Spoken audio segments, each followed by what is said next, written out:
My next guest is the founder of Theory Planning Partners. She offers holistic financial advice for 7 and 8 figure female entrepreneurs. Please welcome Kaitlyn Carlson.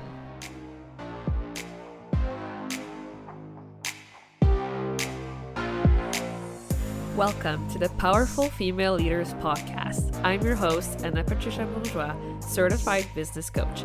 I am here to help you up-level, generate consistent wealth, increase your confidence, attract dream clients, and master your mindset so that you can fully own your power and achieve next level results in your online business and beyond.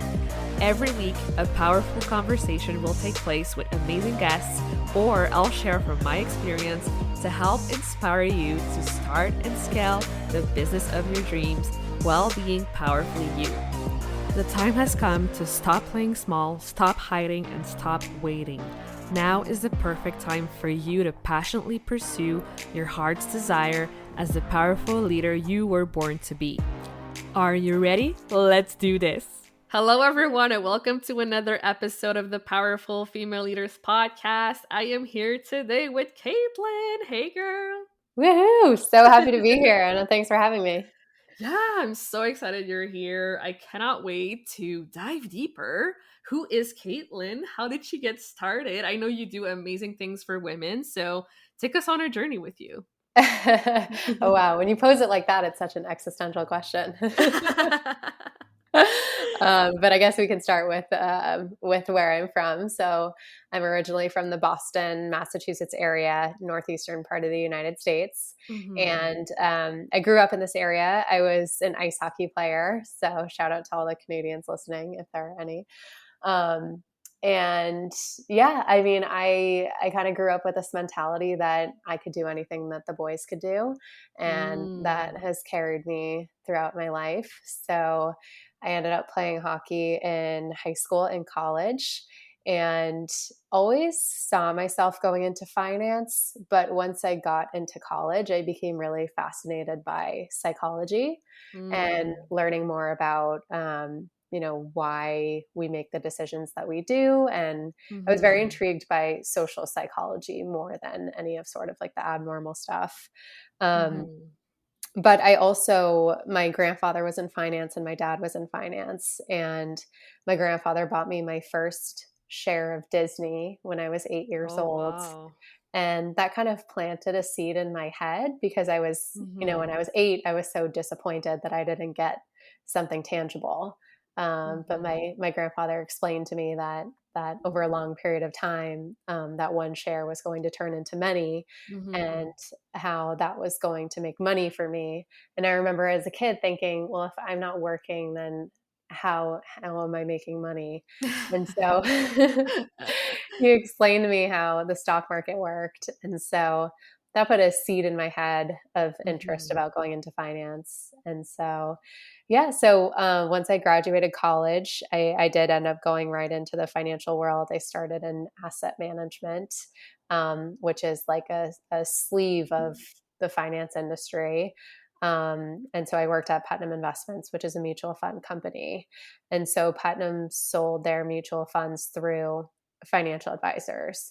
And so when I was at Putnam, I learned what financial advisors did. And I just loved the idea of being able to work with families and individuals and business owners to help them with their money and making educated and strategic money decisions. So my husband received a job opportunity after 2 years of being at Putnam. We actually met at our first job. And so we moved down to Louisiana. We lived in New Orleans for 4 years. And that's when I made the jump over to becoming a wealth planner. And I got my accredited wealth management advisor designation and my certified financial planning designation. And I was in a 2-year program there and worked with over 300 clients. So I got a lot of varied experiences. I worked with people that, especially down in Louisiana, had worked on an oil rig their whole life and had saved up for retirement. I also worked with a lot of business owners. And then eventually when I became an advisor myself, I ended up working in private wealth management. So that's when I started working with like the 1% of the 1% and really got exposed to the wealthiest people in the country and how they manage money and what they do to grow it and protect it, and really like their whole mentality around how to steward their wealth. So it was a very male dominated environment. I had to deal with a lot of sexual harassment when I was down in the South, and that really wore on me over the 4-year period that I was there. So we eventually moved back up to the Northeast, and I joined a private wealth team up here for a short while. But I was really disappointed by the lack of women that I saw, not only in the office, like working alongside me, but none of the clients that I worked with were women. So of those 300 clients, not one of them was a self-made woman. And I thought, is this, do they exist? Are they out there? But it was just really, it wasn't fulfilling to me because I couldn't see myself in any of the people that I was working with. And I was in an environment that just wasn't healthy for me anymore. I was really fatigued and burned out by that whole sexual harassment experience. So I ended up leaving, and I co-founded a firm. And at that firm, I got my CEPA designation, my Certified Exit Planning Advisor designation, because I knew I wanted to work with business owners, and I knew I wanted to help them learn how to build wealth alongside the growth of their business and prepare for an exit. But that kind of kept leading me down a path towards working with middle-aged men. And so I really came to a crossroads of, am I still passionate about this? And if I am, then, what's the solution here? And when I started asking myself those questions, it was really, yes, I'm still passionate about the work, but I'm really not passionate about who I'm working with. And so it was actually my husband who asked me, he was like, who do you love? And he kind of knew the answer to it already. He was like, who would you love working with? And I said, I would love working with female entrepreneurs, female business owners. Yeah. So he was like, why don't you just do that? So lo and behold, I started Theory Planning Partners, and now we work exclusively with 7 and 8 figure female entrepreneurs, and I haven't looked back since. Yeah. Oh my gosh. Like, this is amazing. And I love that, you found what you loved and you went for it, and you created your own, way of doing it, and being able to work with women. So I'm curious to know, like, what's the first thing you look at in order to help them generate wealth in their business? Yeah, so that's a great question. So one thing about being a business owner is there's so much trial and error. And for the first couple years, I really kind of sat in a place of perfection. And what I've had to come to learn is that entrepreneurship is just taking small steps and getting feedback, small steps and getting feedback. So when I first started Theory, it was even figuring out, are these female entrepreneurs out there? And so, fortunately, the answer is yes, and and it's growing. And I think in large part thanks to technology and the internet, and certainly the pandemic has created a lot of opportunities for women to create their own businesses. But I did sort of have to play around with, when is the right time for me to come in. And so, what I've realized is that I tend to be a really good fit for women who are making more money than they've ever made before, and they're really not sure what to do with it. Like they're making more money than their families ever made, than their friends ever made. And one thing that I learned in working in private wealth, which was with ultra high net worth people, which in our industry at the time was categorized as people who had $10 million in liquid assets or above, is that a lot of the quality of the advice comes down to your network. And so if you don't grow up with a network that teaches you how to foster wealth, then you can be steered in the wrong direction a lot of times. But particularly for business owners, one thing I learned is if your business is not financially healthy, then it's not laying a solid foundation for building personal financial independence. So for my business owners, for my clients, they they tend to either be high six figures, eclipsing seven figures, or multi seven figures. And the one new client just said this to me, and I thought it was so perfect. She was like, I feel like I'm holding my financial life together with tape and glue, and I don't think I can do that for much longer. Yeah. And she's right. I think you get to a certain point in business where you need to build what I call a success team.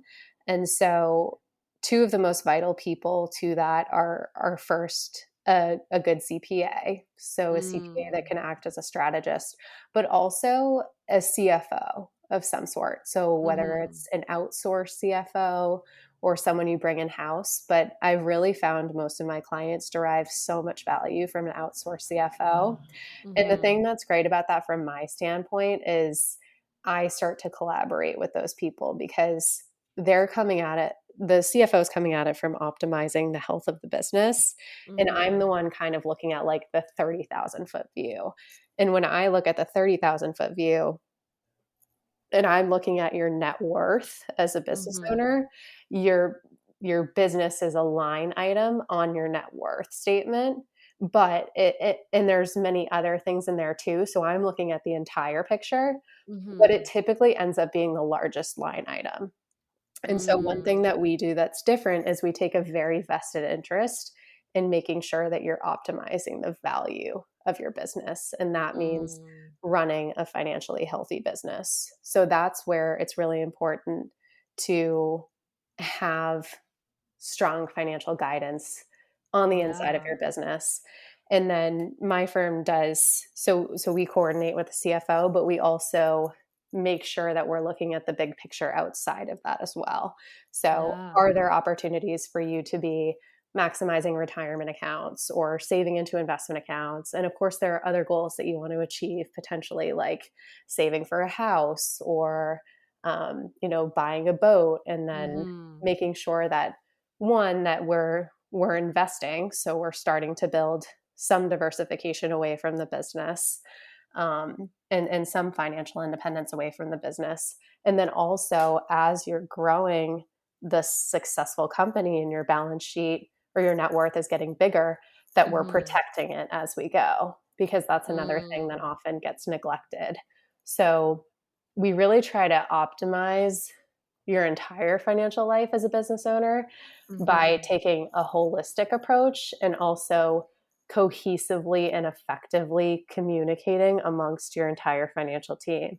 And so it might start out with the accountant, the CFO, and me, but it could Mm-hmm. also grow to add, an insurance person. And of course, if you have a Mm. business, making sure that your legal matters are tied up Mm-hmm. nicely. So having like a corporate attorney, and then eventually potentially an estate planning attorney.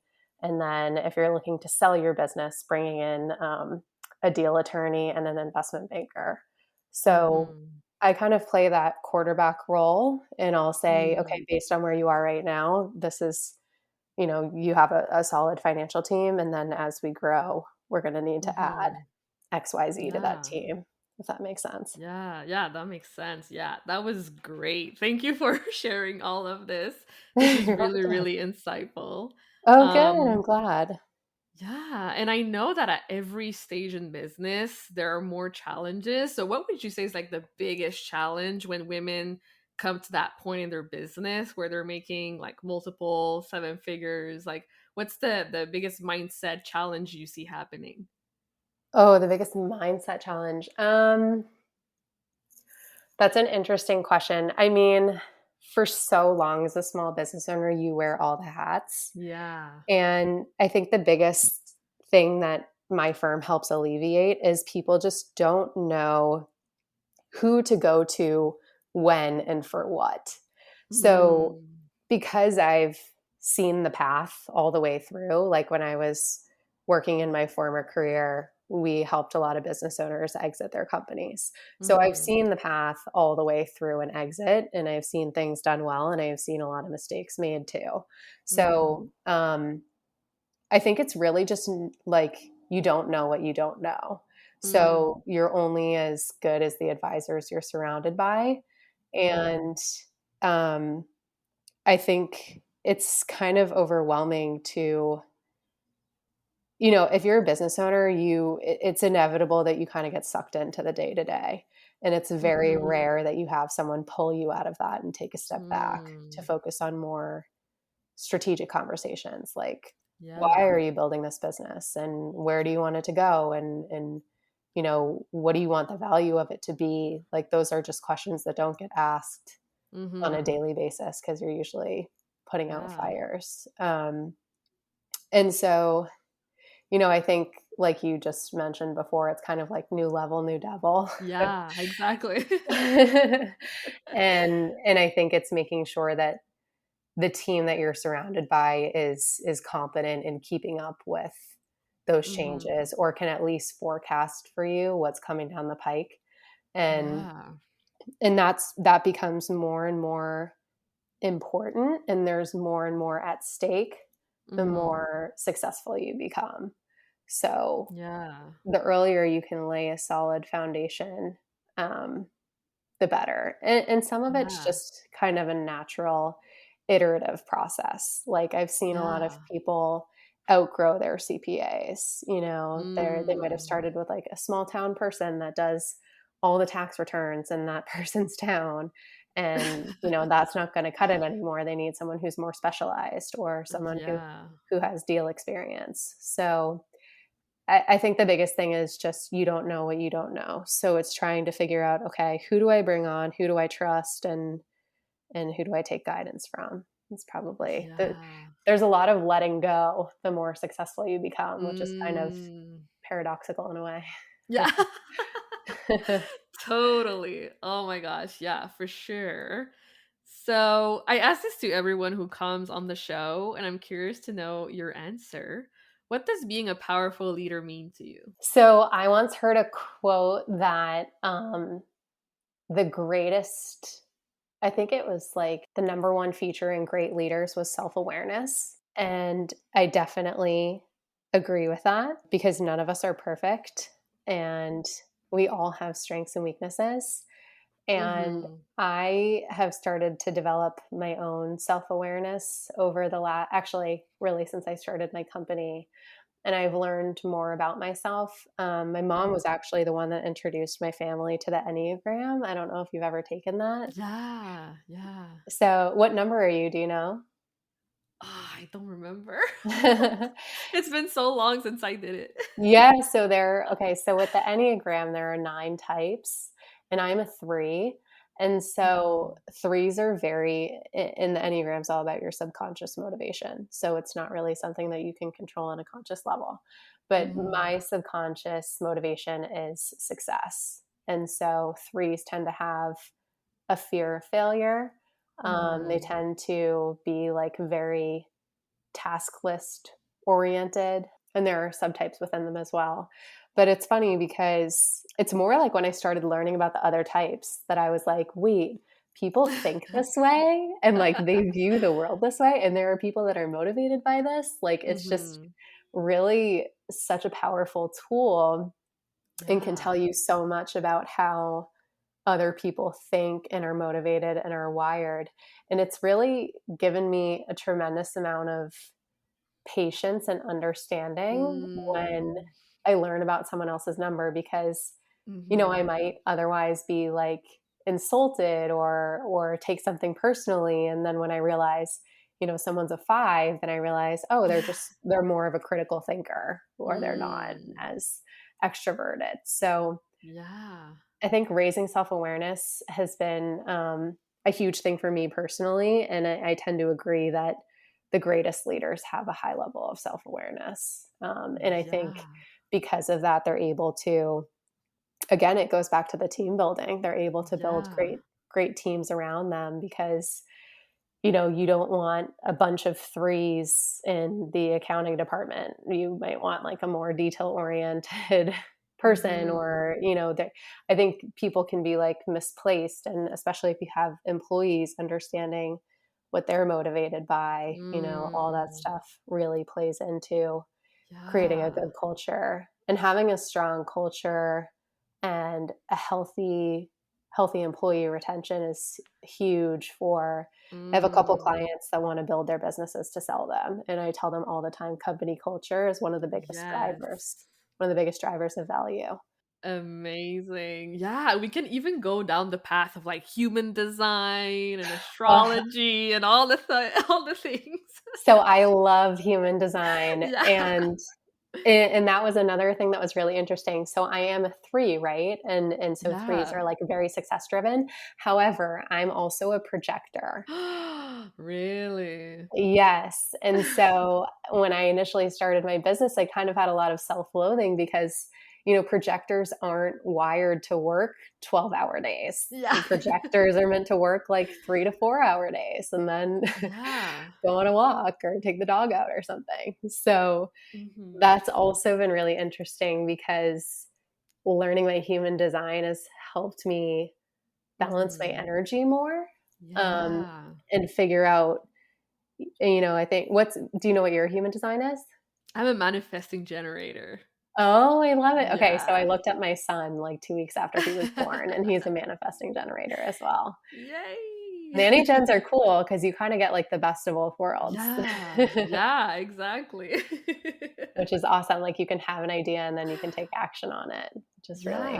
Yeah. People always ask me like, how do you do it all? I'm like, oh, I'm a Manny Gen. You're like, oh, it all makes sense now. Yeah, no, it's human design has been hugely instrumental for me. That's kind of what made me realize that I need to start doing more educating. Yeah. Oh, I love this so much. So yeah, thank you so much for sharing all of this. And I know people will want to like connect with you, message you, like where can they go to get in contact with you? Yeah, absolutely. So feel free to visit my website. It's theoryplanning.com. It's a very simple website. And then I also just got back on Instagram under Theory Planning Partners. So feel free to DM or follow or connect with me either of those ways. And then finally, I'm on LinkedIn as well as Kaitlyn Carlson. Awesome. Well, go follow Kaitlyn. She's awesome. Thank you again for coming on the show and sharing your amazing value. Thank you for having me. This was so fun. Thank you so much for listening to this episode of the Powerful Female Leaders podcast. If you love this episode, make sure to spread the message, leave a review, and subscribe. I would forever be grateful for you. I also want to hear from you, and I want to know your feedback and your questions for future episodes. So don't be shy, say hi, and send me a message at Powerful Female Leaders Podcast on Instagram. Until then, I'll see you on the next episode.